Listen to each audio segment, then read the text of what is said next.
Hi, I'm Tom with Biotech, and today we're going to review using our FTP service with the T-BioInfo platform.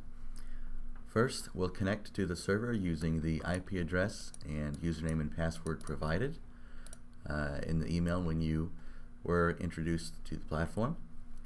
So we'll connect, and afterward we'll be able to go into our Uploads folder and take the large files that we don't want to repeatedly transfer and upload them to the FTP. So I'm going to grab the smallest one, I think, and just start that. I'm not going to necessarily let it finish. But once this is uploaded, it'll be in a path that we can access through here. So we'll have the standard bit, export data users FTP, that's always going to be there.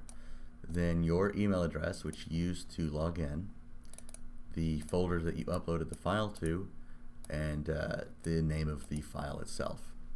So we'll save that into a text document, either one or all together, or however many we like, that ends in the extension .svl.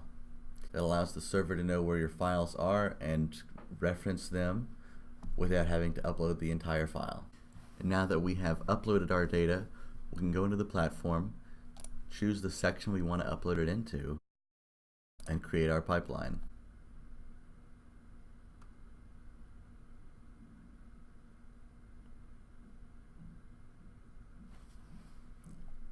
Now we need to upload that data, and I'm going to choose the SVL file, which is only 3 kilobytes instead of these gigantic 1+, 2+ gigabyte files.